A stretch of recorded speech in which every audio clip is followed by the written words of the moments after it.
Auckland 2021, what a fantastically exciting year that's going to become, and a lot of it happening right at the start of the year with the Prada Cup and with the America's Cup defence. APEC will be really big, and it will enable both APEC and the America's Cup, enable us to showcase our city to the world, starting with transport. You know, $28 billion going into the Auckland Transport Alignment Project in the next decade. I look at the housing challenge that we have, and I see the latest figures just come out for October, 13,400 resource consents. 6 years ago, it was 3,000. We will make this city a place you don't just pass through or drive through, but a destination, a place where you want to stop and gather and enjoy.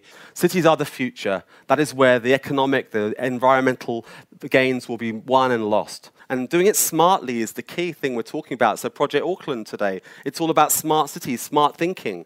And that's technology, but it's also about smart planning and smart delivery. What is the most important thing in all the world? It is people, it is people, it is people. Design your city for people and you will attract people. Design your cities for cars, you will attract cars. All the people that complained about the removal of car parking down on the Fort Street area, 440% uplift in retail hospitality takings, taking away the cars. They're not your lifeblood, human beings are. So what's next?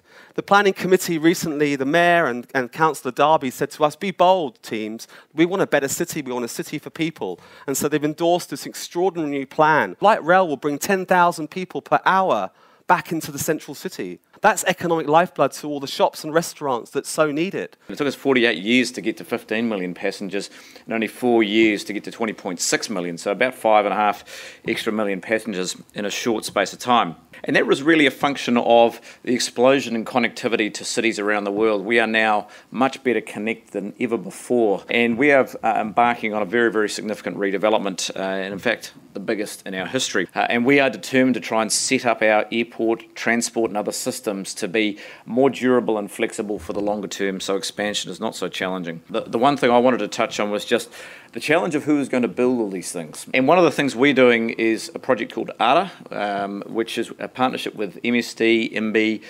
construction firms and ITOs to try and match people looking for jobs with vacant jobs. And if they don't have the specific skills, we'll give them micro training so they can fill that job and then get into future apprenticeships and jobs. I'm incredibly optimistic and excited by what's coming in. I think the city is changing from its awkward teenage stage into growing up to be a confident city of the future, and I look forward to being part of it with our team. Thank you. We have won international recognition as one of the world's best cities to host events. Although many in the sector run their own marketing campaigns and initiatives, there is presently no umbrella destination narrative to tie it all together.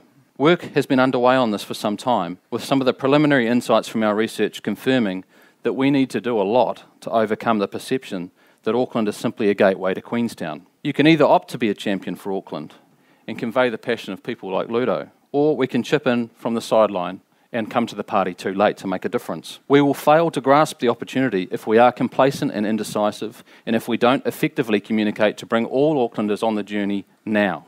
This might surprise you, but this year we, Auckland Transport, have been involved in 1,670 events. That is from the All Blacks Test match to the Auckland Marathon to big concerts, through to Christmas in the Park, along down to localised Anzac events. We had what we would call 59 major events. Public transport carried 500,000 people to and from those events. Trying to work and bring to life the city, the urban environment, but the people and the culture that we have will make it a place that people want to come and stay. I am interested to know how all of you are thinking about the fact that our people are very different. Auckland is the most rapidly ethnically changing major city in the world. With our new chief executive, we've got a deliberate program of gender and ethnic diversity in our top team. What it does is it makes decision-making more difficult. When you have diversity, a steeper gradient and more friction, but you get much better decisions.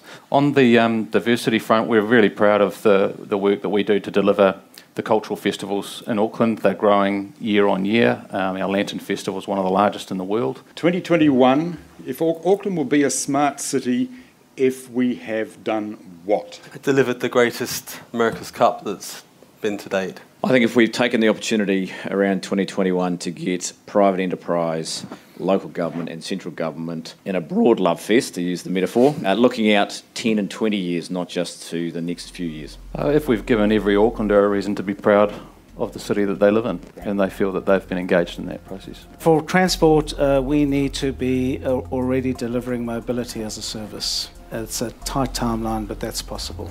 While there's a lot that's going to be happening in 2021, it's great that we can see these events are being put down as a bit of a springboard to develop Auckland into what is going to be a truly international city. So thank you all very much. It's been a great lunch.